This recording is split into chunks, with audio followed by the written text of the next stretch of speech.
Practical number 43 में है विभिन्न प्रकार के कैपेसिटर को जानना, उसको चार्ज करना और डिस्चार्ज करना। कैपेसिटर बहुत प्रकार का होता है। कैपेसिटर मूल रूप से इलेक्ट्रिक एनर्जी को स्टोर करता है। इसका मतलब ये है, अगर कैपेसिटर को चार्ज कर दिया जाए तो उसमें इलेक्ट्रिक एनर्जी स्टोर होता है और उस इलेक्ट्रिक एनर्जी से अगर किसी व्यक्ति को ये टच करा दें तो उसको भयंकर शॉर्ट सर्किट का महसूस होता है। वह उतना वोल्टेज का झटका लगेगा जितना वोल्टेज मान का कैपेसिटर होता है। तो जब भी कैपेसिटर को चार्ज किया जाता है तो उसको अवश्य डिस्चार्ज कर लेना चाहिए, दोनों को शॉर्ट सर्किट कराकर, नहीं तो झटका लगेगा। ठीक है। कैपेसिटर का यूनिट होता है माइक्रोफैराड। अब जानिए कि आखिर कैपेसिटर का कार्य क्या है। तो इलेक्ट्रॉनिक कंपोनेंट में कैपेसिटर भी एक महत्वपूर्ण स्थान रखता है। कैपेसिटर का बहुत सारा कार्य होता है। जैसे सबसे पहले होता है वह इलेक्ट्रिक एनर्जी को स्टोर करता है। दूसरा है वह एसी को पास और डीसी को ब्लॉक करता है। तीसरा है यह मोटर का पावर फैक्टर को बढ़ाता है। और चौथा है फेज एंगल पैदा करता है। और पांचवा है मोटर को सेल्फ स्टार्ट बनाता है। और क्या है, तो छठा है एसी सप्लाई को जो पल्सेटिंग होता है उस पल्सेटिंग को खत्म करके डीसी को स्मूथ डीसी बनाना।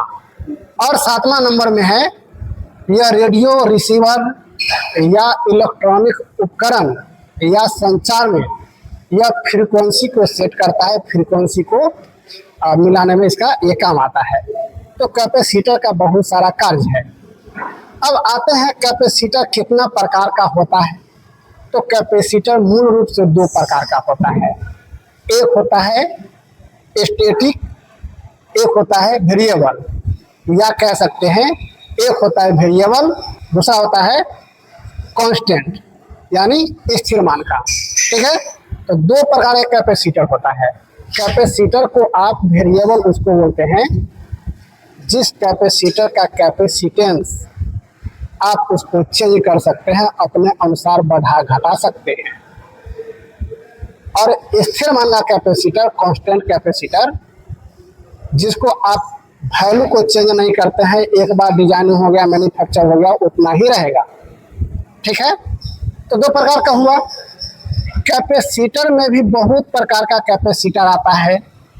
यह आकार, प्रकार, उसके अंदर में जो इंसुलेटर पदार्थ होता है उसको अनुसार वोल्टेज ग्रेडिंग, कई प्रकार का, मतलब कई प्रकार से होता है। अभी पहले जानिए कैपेसिटर कितना प्रकार का होता है। तो कैपेसिटर में इलेक्ट्रोलाइट कैपेसिटर और paper capacitor, mica capacitor, ceramic capacitor, super capacitor, है ना, और है फिल्म कैपेसिटर। इसके अलावा भी नैनो कैपेसिटर होता है। नैनो का मतलब होता है एकदम छोटा कैपेसिटर होना। मोबाइल फोन हर कोई इस्तेमाल करता है, तो मोबाइल में बहुत छोटा छोटा कैपेसिटर, इंडक्टर, रेजिस्टेंस, बहुत सारा उसमें कंपोनेंट लगा होता है। आप सोच के देखिए, अगर इस कैपेसिटर का इस्तेमाल वहाँ करेंगे तो मोबाइल का आकार कितना बड़ा होगा। तो उसके आकार के आधार पर भी कैपेसिटर को बनाया जाता है। जो नैनो में होता है बहुत छोटा सा होगा, आप लोग सरसों को दाना जैसा या मसूर का दाना जैसा आप बोल सकते हैं, वैसा भी कैपेसिटर होता है। तो कैपेसिटर बहुत प्रकार का होता है। अब सवाल है कैपेसिटर इतना प्रकार का बनाया गया है तो हर कैपेसिटर का इस्तेमाल अलग अलग जगह पे किया जाता है, और नहीं तो इतना प्रकार के कैपेसिटर बनाने का क्या उद्देश्य था। कुछ तो अंतर होगा। तो मूल उद्देश्य होता है कैपेसिटर को वोल्टेज ग्रेडिंग, कैपेसिटर का यूनिट यानी माइक्रोफैराड, कैपेसिटर का टेम्परेचर, कितना टेम्परेचर सह सकने वाला है, फ्रीक्वेंसी होता है। तो हर कैपेसिटर का अलग अलग जगह के लिए अलग अलग डिजाइन किया गया है। जहाँ ज़्यादा टेम्परेचर होगा वहाँ ज़्यादा टेम्परेचर सहने वाला कैपेसिटर हमको चाहिए, जैसे माइका। जहाँ ज़्यादा फ्रीक्वेंसी है तो वहाँ ज़्यादा फ्रीक्वेंसी सहने वाला या ज़्यादा फ्रीक्वेंसी वेरी करने वाला कौन सा है? तो सिरामिक। सिरामिक कैपेसिटर तो ज़्यादा फ्रीक्वेंसी में चेंज कर सकते हैं।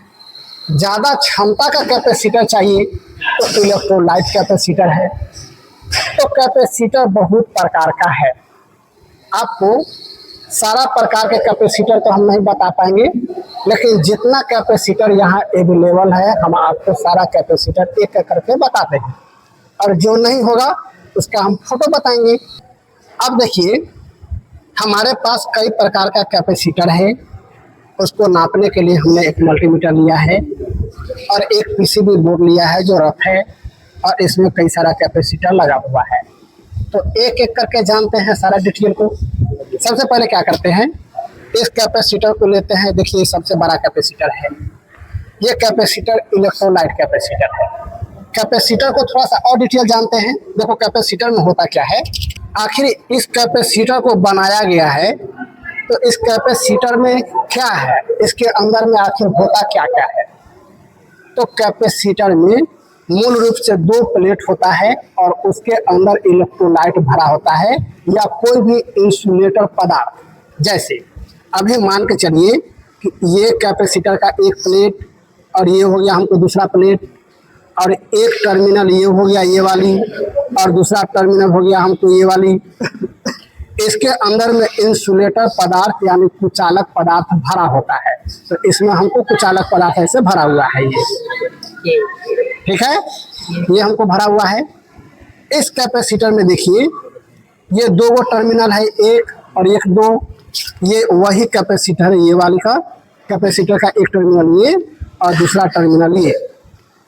इलेक्ट्रोलाइट कैपेसिटर होता है जो डीसी कैपेसिटर होता है वह पोलराइज होता है। पोलराइज मतलब उसमें प्लस माइनस होता है, और कुछ कैपेसिटर होता है जो नॉन पोलराइज होता है, उसमें प्लस माइनस नहीं होता। जैसे इसमें नॉन पोलराइज है, ये इसमें प्लस माइनस नहीं है, इसमें प्लस माइनस नहीं है।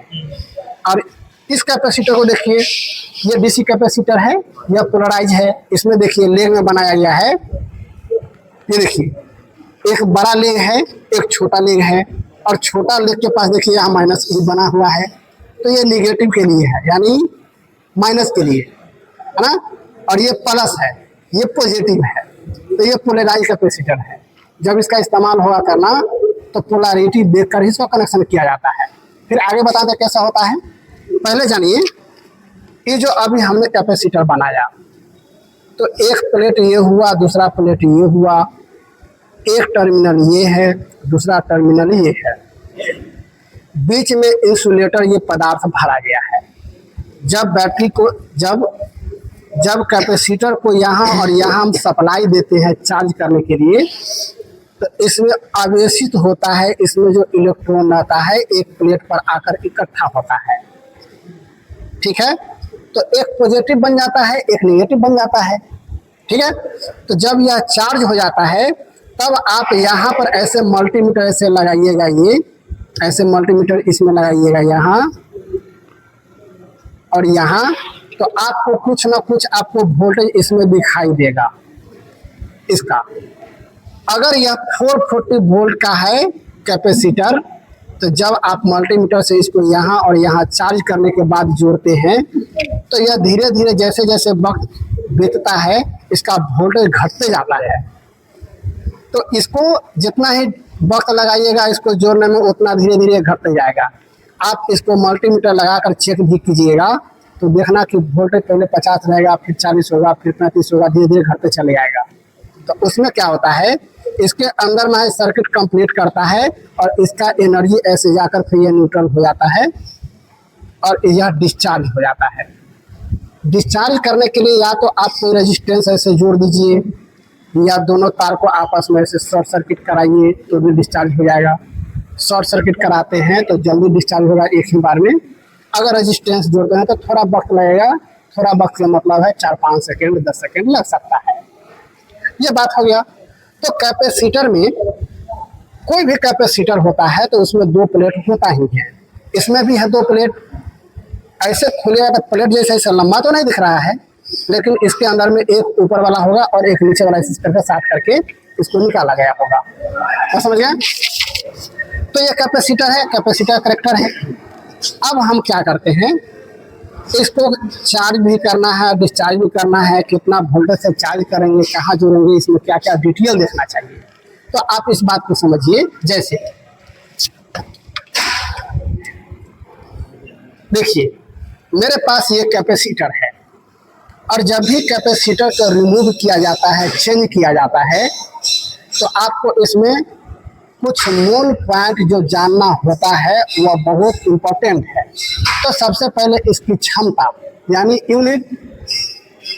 किसी भी कैपेसिटर का क्षमता माइक्रोफैराड में नापा जाता है, यानी इसका यूनिट माइक्रोफैराड है। तो सबसे पहले माइक्रोफैराड पढ़ा जाता है। ये देखिए, ये कितना लिखा हुआ है, 55 माइक्रोफैराड ये वाली, ठीक है। तो 55 माइक्रोफैराड है प्लस माइनस 5%, 275 वोल्ट है और इधर 230 वोल्ट है, ठीक है। तो वोल्टेज हमको 250 वाली है ना। और हमको फ्रीक्वेंसी कितना दिया है, 50 से 60 हर्ट्ज के बीच में फ्रीक्वेंसी चाहिए, यानी कि इतना फ्रीक्वेंसी के लिए या इस कैपेसिटर का इस्तेमाल कर सकते हैं। तो मूल चीज हुआ, एक हुआ कैपेसिटेंस, दूसरा हुआ वोल्टेज और तीसरा हुआ फ्रीक्वेंसी, और चौथा में होता है टेम्परेचर। तो टेम्परेचर इस पे तो लिखा नहीं है, लेकिन जिस डब्बा में यह पैक करके आता है तो उसमें उस डब्बा में इसका डिटेल सारा लिखा रहता है कि कितना टेम्परेचर के लिए है, कहाँ पर इसका इस्तेमाल करेंगे, सारा कुछ उस पर लिखा हुआ रहता है। तो उसको हमको बढ़िया से पढ़ना होता है। तो यहाँ कुछ है नहीं, यहाँ पर कुछ लिखा हुआ है जो मेन चीज़ हमने अब आपको बता दिया। तो कोई भी कैपेसिटर में इन 3-4 चीज़ को पढ़ना बहुत ही अनिवार्य है। अगर इसके जगह पर दूसरा कैपेसिटर जोड़ देते हैं तो वही कैपेसिटर ब्लास्ट करता है या सही ढंग से काम नहीं करता है। तो एक कैपेसिटर तो ये हो गया, यह इलेक्ट्रोलाइट कैपेसिटर है, ज़्यादा क्षमता का है। इसका इस्तेमाल मोटर में किया जाता है, जैसे सबमर्सिबल पंप या वाटर पंप भी हो सकता है। 55 है तो वाटर पंप भी वही है, सबमर्सिबल है ना। ये है, ये भी हमको कैपेसिटर है, इलेक्ट्रोलाइट कैपेसिटर है। इस पर क्षमता देखिए क्या लिखा है डिटेल में, 12.5 माइक्रोफैराड, 440 वोल्ट और 50 से 60 हर्ट्ज। 3 चीज हमको दिया है। टेम्परेचर हमको दिया हुआ नहीं है, ठीक है। अब देखिए, ये तो कैपेसिटर हमको हो गया। जो कैपेसिटर ये है वही कैपेसिटर ये भी है, केवल इसका आकार छोटा है और क्षमता कम है। बात समझिए? तो इतना हो गया। अब सोचिए, इसके जगह पर इस कैपेसिटर को जोड़ देंगे तो क्या होगा, क्योंकि ये देखिए, ये 440 वोल्ट का है और ये हमको 250 वोल्ट का है। तो ये 250 वोल्ट को जैसे 440 में जोड़ेंगे तो ब्लास्ट कर जाएगा थोड़ी देर में। लेकिन इस कैपेसिटर को 250 वाला में जोड़िएगा, यानी 440 वाले कैपेसिटर को 250 में जोड़िए तो कोई दिक्कत नहीं है। लेकिन जितना क्षमता से यह चार्ज होना चाहिए उतना क्षमता से चार्ज नहीं होगा। बात समझ गए? तो इन दोनों में अंतर यह है, वोल्टेज का क्या है रोल वो देख लिए। ये हो गया आपको इलेक्ट्रोलाइट कैपेसिटर। अब देखिए, ये भी एक कैपेसिटर है, यह पेपर कैपेसिटर है। यह इसका इस्तेमाल पंखा में होता है, सीलिंग फैन। इस पर देखिए रेटिंग में क्या दिया है, देखिए 2.5 माइक्रोफैराड है, 60 हर्ट्ज है और 440 वोल्ट एसी। 440 के लिए तक भी इसका इस्तेमाल किया जा सकता है। बात समझ गए? इसका कम में हम लगा सकते हैं, यानी 440 का है तो 250 में लगा सकते हैं, लेकिन 250 का है तो उसको 440 में नहीं लगा सकते। बात क्लियर है? ये पेपर कैपेसिटर है, इसको जब खोलिएगा तो ऐसे करके एकदम पतला पन्नी जैसा इस पर ऐसे करके इसमें लपटा हुआ होता है। अगर मेरे पास रफ होता तो आपको खोलकर भी बताते। ऐसे आप कभी भी दे सकते हैं, अपना घर में कभी चेंज करना तो उसको खोल करके देखना क्या निकलता है। बात समझ गए? तो ये हो गया पेपर कैपेसिटर। अब देखिए और है, अब देखिए यहाँ भी ये छोटा छोटा बहुत सारा कैपेसिटर है। तो ये भी इलेक्ट्रोलाइट कैपेसिटर है और ये भी इलेक्ट्रोलाइट कैपेसिटर है। इसका आकार क्षमता ज़्यादा है, इसका आकार और छोटा मतलब क्षमता कम है। अब इसको देखिए, यह नॉन पोलराइज है और यह पोलराइज है। यह डीसी के लिए डिजाइन किया गया है और इसको एसी के लिए। अगर हम इसको एसी सप्लाई देते हैं तो यह ब्लास्ट होने की फिर संभावना बढ़ जाएगा, बढ़ेगा नहीं, ब्लास्ट हो ही जाएगा। बात समझ गए? इस पर भी देखिए क्षमता क्या लिखा हुआ है। ये देखिए, सबसे पहले पोलराइज को समझिए। ये माइनस लिखा हुआ है तो ये वाला टर्मिनल से माइनस का है और ये वाला जो बड़ा वाला है ये प्लस का है। ठीक है, तो ये तो पोलराइज हमको स्पष्ट हो गया। इस पर क्षमता देखिए क्या लिखा गया है, 35 वोल्ट और 4700 माइक्रोफैराड। ठीक है, और 105 डिग्री सेल्सियस इस पर लिखा गया है। क्या इसमें फ्रीक्वेंसी होगा? नहीं होगा, क्योंकि डीसी में फ्रीक्वेंसी नहीं होता है। बात समझ गए? तो इतना इसको पढ़ लिए। जो कैपेसिटर ये है सेम कैपेसिटर ये है, लेकिन इस पर भी देखिए कितना वोल्ट का डिजाइन किया गया है। ये है 35 वोल्ट, ये है 25 वोल्ट, ये है 4700 माइक्रोफैराड, ये भी है 4700 माइक्रोफैराड, है ना। ये है पोलराइज है और टेम्परेचर है 105 डिग्री सेल्सियस। हो गया, फ्रीक्वेंसी होता नहीं है। तो ये हो गया। जो कैपेसिटर ये है सेम कैपेसिटर ये सारा के सारा है, ये सब इलेक्ट्रोलाइट कैपेसिटर है डीसी। ये जो है ये सब डीसी इलेक्ट्रोलाइट कैपेसिटर है। ये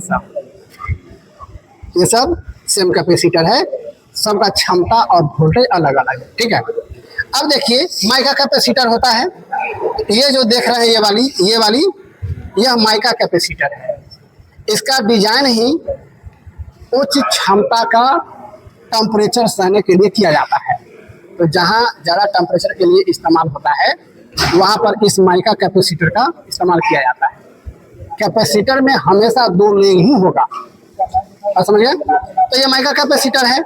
अब इसमें तो बहुत एकदम छोटा छोटा लिखा हुआ है जो हमको पता नहीं चल पा रहा है, लेकिन वोल्ट लिखा हुआ है 275 वोल्ट, यानी कि यह इसका इस्तेमाल आप कह सकते हैं इन्वर्टर का पीसीबी बोर्ड में किया जाता है। और समझ गए? ये हो गया है ना, ये इसमें माइनस प्लस में ही है, ये दोनों बराबर है। ठीक है, ये हो गया। ये है माइका कैपेसिटर आप देख पा रहे हैं। और ये देखिए ये है सेरामिक कैपेसिटर, ये देख रहे हैं, ये सेरामिक कैपेसिटर है। इस पर तो कुछ लिखा हुआ है लेकिन पता नहीं चल पा रहा है। तो जब इसको चेंज करते हैं तो जिस किसी भी बोर्ड के पास आप इसको चेंज कीजिएगा तो उसके बोर्ड पे इसका नंबर कुछ ना कुछ लिखा हुआ रहेगा। उस नंबर को मोबाइल से गूगल कीजिए या स्कैन कीजिएगा, ऐसे करके सर्च कीजिएगा तो इस कैपेसिटर के बारे में सारा डिटेल आपको आ जाएगा।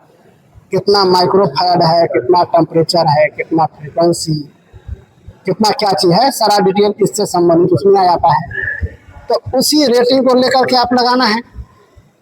जब ये कैपेसिटर खरीदते हैं तो आपको जिस पर ये लगा हुआ होता है तो इसके साथ एक पर्चा आता है, उस पर इसका सारा डिटेल लिखा हुआ रहता है। तो उसको देखकर भी आप इसको एक्सचेंज कर सकते हैं। बस समझ गए? तो ये हो गया सेरामिक कैपेसिटर। ये देखिए ये पीसीबी बोर्ड है और इसमें देखिए बहुत छोटा छोटा इसमें कंपोनेंट लगा हुआ है। तो अभी हमको कैपेसिटर का प्रैक्टिकल हो रहा है। तो देखिए कैपेसिटर कहाँ कहाँ है। ये देखिए ये वाली कैपेसिटर है, इलेक्ट्रोलाइट कैपेसिटर है डीसी। ये सब कैपेसिटर देख रहे हैं, ये सब कैपेसिटर है ये सब कैपेसिटर है, पोलराइज है, डीसी कैपेसिटर है, इस पर भी वोल्टेज ये सब माइक्रोफैराड इसमें लिखा है। अब देखिए ये देख पा रहे हैं ये वाली, ये देखिए ये कैपेसिटर, ये कौन सा है, यह माइका कैपेसिटर है, ये माइका कैपेसिटर है। और देखिए कहीं होगा, अब देखिए ये माइका ये है, ये भी माइका कैपेसिटर है, हो गया।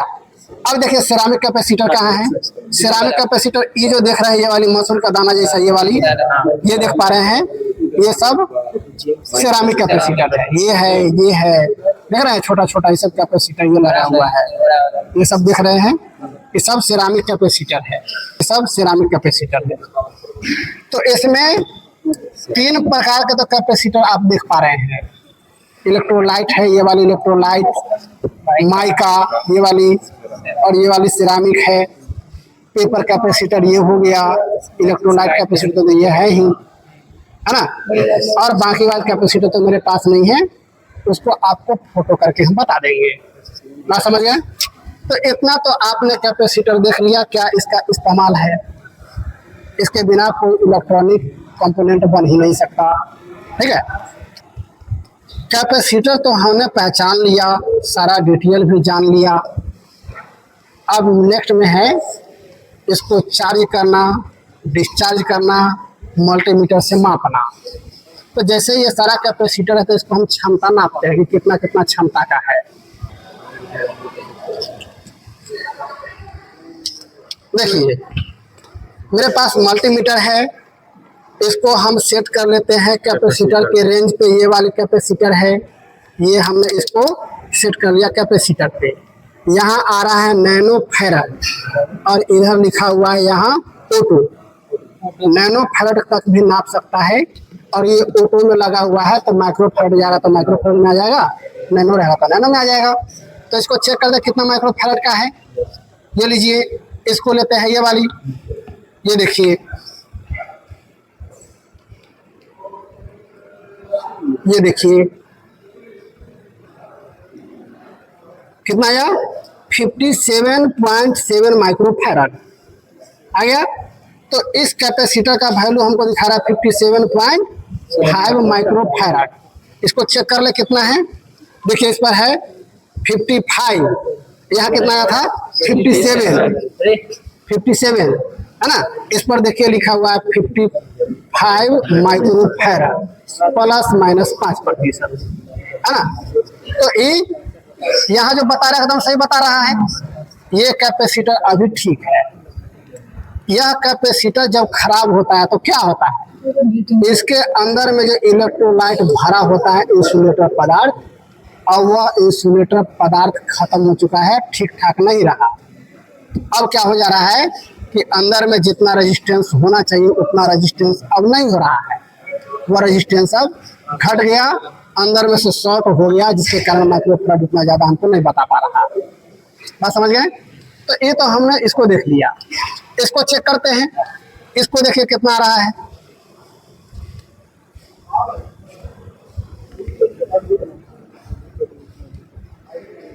देखिए कितना आया, 12.56 माइक्रो फैराड आ रहा है।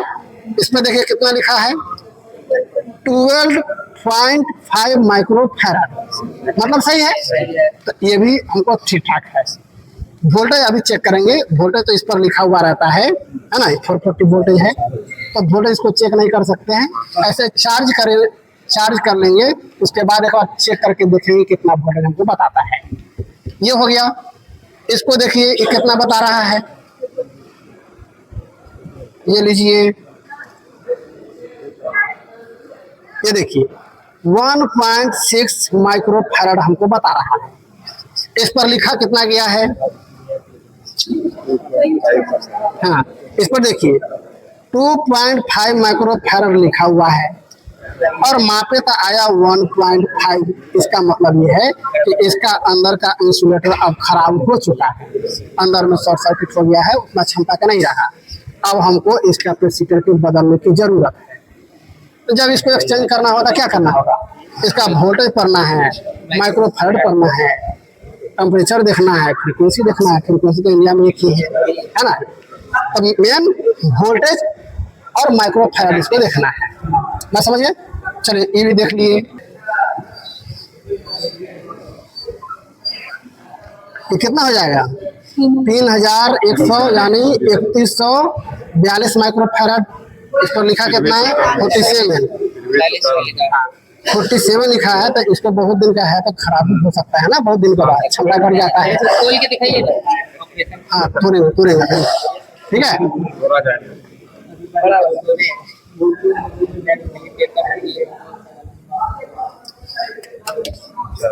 39.92 नैनो फैराड ये वाली आ रहा है। ठीक है, तो इसी प्रकार से हमको सारा को इसको नाप लेना है। ठीक है, अब क्या करना है? इस कैपेसिटर को चार्ज करना है, चार्ज करके डिस्चार्ज करना है, चार्ज करने के बाद वोल्टेज नापना है। ठीक है, इन सब पैरेटिकल को अभी करना है। तो अभी क्या करते हैं? इस कैपेसिटर को पहले चार्ज करते हैं, फिर देखते हैं इसमें कितना वोल्टेज आता है। चार्ज करने के बाद कितना वोल्टेज से इसमें स्टोर करता है, कैसे हम देख पाएंगे, ना कैसे पाएंगे, इन चीज को अभी देखना है। ठीक है, अब देखिए क्या करते हैं। यह नॉन पोलराइज और एसी कैपेसिटर है। वोल्टेज है 230 वोल्ट, यानी वोल्टेज है 275 से 230 वोल्ट के बीच रेंज है। यहाँ पर 250 वोल्टेज हमारे पास उपलब्ध है, इसको लगाकर हम चार्ज कर सकते हैं। तो पहले इसको चार्ज करते हैं, फिर डिस्चार्ज करते हैं, तो देखते हैं क्या इफेक्ट होता है। तो क्या करेंगे? सप्लाई दे देते हैं। ये हो गया, इसको हमने कैपेसिटर को लगा लिया और इसको कुछ समय जैसे 5 सेकेंड 10 सेकेंड के लिए हम इसको लगा छोड़ देंगे।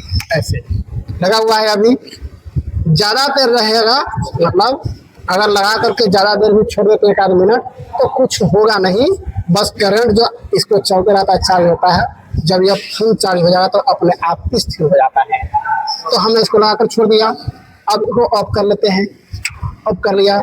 अब इसको देखिए, शॉर्ट सर्किट कराते हैं, देखिए कितना तगड़ा चिंगारी मारेगा। इसका मतलब ये है, चार्ज करने के बाद अगर किसी को ऐसे टच करा दिया जाए, 250 वोल्टेज है तो 250 वोल्ट का उसको झटका महसूस होगा।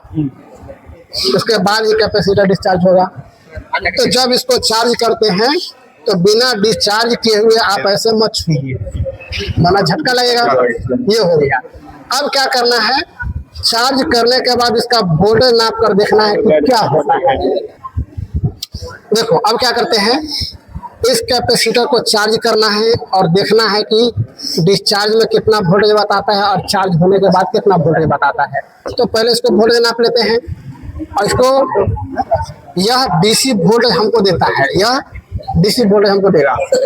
तो हमको डीसी वोल्टेज पर इसको हम सेलेक्ट कर लेते हैं। हो गया।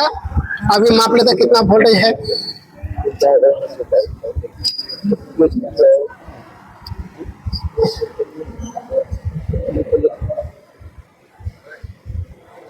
ये देखिए अभी वोल्टेज हमको कितना दिखा रहा है, 0.020 वोल्ट हमको बता रहा है, यानी कि अभी वोल्टेज इसमें है ही नहीं।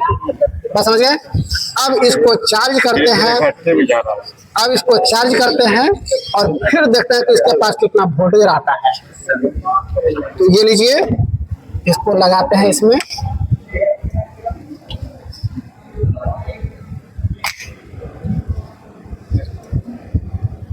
ये इसीलिए इतना ये आता है, चिंगारी आता है कि बहुत ज़्यादा करंट लेता है स्टार्टिंग में, इसीलिए इसमें ज़्यादा करंट होने के कारण चिंगारी उत्पन्न करता है। ठीक है, तो यह चार्ज हो गया होगा, तो ऑफ कर लेते हैं। और ये लीजिए, इसको छूना नहीं है वरना अभी हमको तगड़ा झटका मार सकता है। ठीक है, अब इसको ये लीजिए और देखिए कितना वोल्टेज अभी आएगा। देखिए कितना है, घट रहा है। 140, 136, 133, 121 वोल्टेज घट रहा है। इसीलिए जब यह चार्ज होता है, किसी को लगता है तो पूरा 250 वोल्ट का झटका मारता है। देख रहे हैं वोल्टेज घटते जा रहा है। ये हो गया। अब आ गया 70, 70, 69, 62, 56, 50 घट रहा है। जैसे जैसे यह डिस्चार्ज हो रहा है वैसे वैसे इसका वोल्टेज घटते जा रहा है। तो इसको चार्ज करने के बाद देख लिए और इसको डिस्चार्ज करके हमने देख लिया। अब हमको देखना है इसको डिस्चार्ज करने के बाद कि इसका रेजिस्टेंस हमको कितना बताता है। तो इसको पहले डिस्चार्ज कर लेते हैं। देखिए हो गया, इसको डिस्चार्ज कर लिए। अब इसको हमको चेक करना है अभी हमको इसका रेजिस्टेंस दोनों में कितना आता है। एक बात बताइए, कि दोनों में हम रेजिस्टेंस को चेक करेंगे तो कितना रेजिस्टेंस हमको आना चाहिए, अनंत यानी इन्फिनिटी या कुछ ओम। उत्तर है इन्फिनिटी, जितना अधिक रेजिस्टेंस होना चाहिए। चेक कर लेते हैं।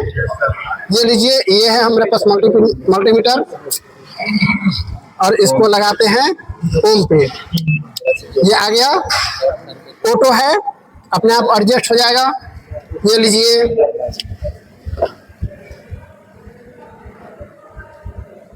ये देखिए कितना आ रहा है,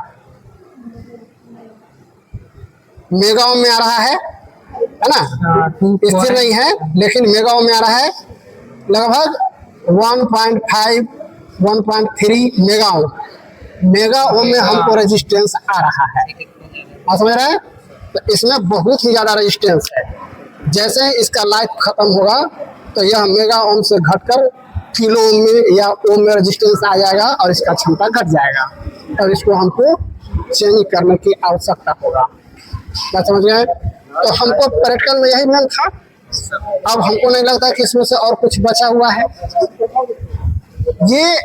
ये डीसी कैपेसिटर है, इसको चार्ज करने के लिए क्या होगा, 35 वोल्ट है। तो डीसी कैपेसिटर को चार्ज करने के लिए डीसी सप्लाई यानी एक फंक्शन जनरेटर जिसको वोल्टेज कम से कम आराम से कर सके, तो उसको 20 वोल्ट 25 वोल्ट या 35 है तो 35 वोल्ट पर रेटिंग पर हमको सेलेक्ट कर लेंगे। और तब इसको प्लस माइनस देख कर जोड़ के हम उसको चार्ज कर सकते हैं। फिर इसको शॉर्ट सर्किट करा कर हम चेक भी कर सकते हैं। इसको भी चेक कर लेते हैं, ठीक है। हमको क्या करना है, ये कैपेसिटर है और इसको भी चार्ज और डिस्चार्ज करके देखते हैं। ये वाली कैपेसिटर था, ये बड़ा क्षमता का है, ज्यादा क्षमता का है तो इसमें ज्यादा चिंगारी दिया है। ये छोटा है तो इसमें कम चिंगारी देना चाहिए। चेक कर लेते हैं चार्ज और डिस्चार्ज करके। तो इसको चार्ज करने के लिए क्या चाहिए हमको, कितना वोल्टेज है, 25 वोल्ट डीसी। 25 से अगर ज्यादा वोल्टेज देंगे तो ये ब्लास्ट कर जाएगा। तो हमारे पास एक डीसी फंक्शन जनरेटर है, ये वाली, इसमें 25 वोल्ट आउटपुट लेंगे, उसके बाद इसको जोड़ करके इसको चार्ज करते हैं। तो क्या करते हैं, ये डीसी फंक्शन जनरेटर को हम सप्लाई देते हैं। ये लीजिए,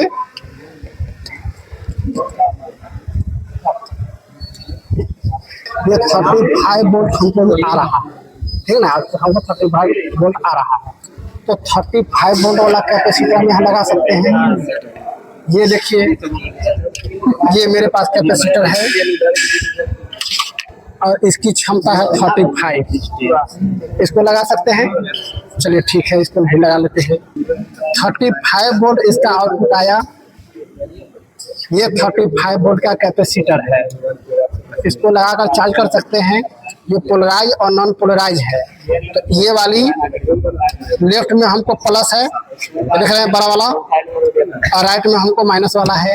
इसको लगा सकते हैं, कोई दिक्कत नहीं है। चलो इसको पहले ऑफ कर लेते हैं, हो गया। और ठीक है, चलो इसको हमने ये लगा दिया, हो गया। अब देते हैं,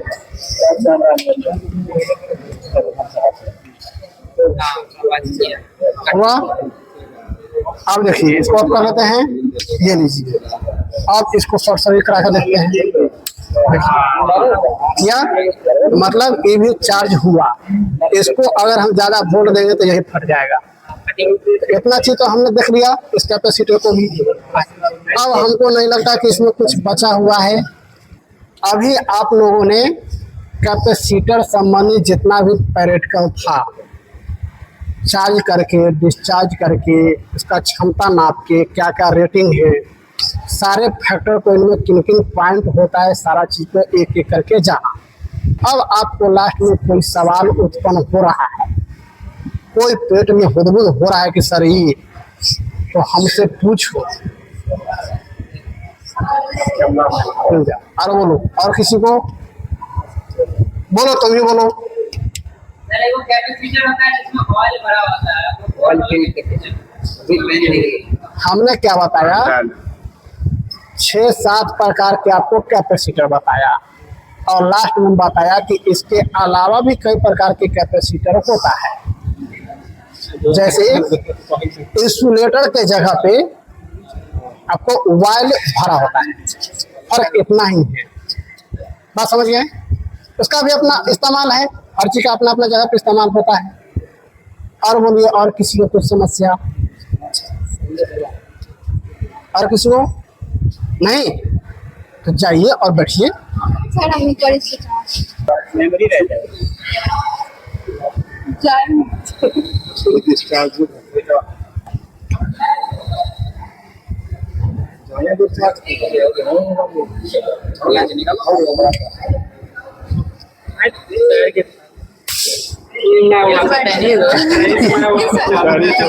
चलो हो गया, देख ली। नेक्स्ट प्रैक्टिकल में ये है, इसको सीरीज और पैरेलल में जोड़ेंगे तो क्या होगा, इसकी क्षमता कैसे बढ़ाएंगे, है ना। सारा चीज को नेक्स्ट प्रैक्टिकल में है 44 नंबर में, मतलब अगला प्रैक्टिकल। ठीक है, जा बैठो।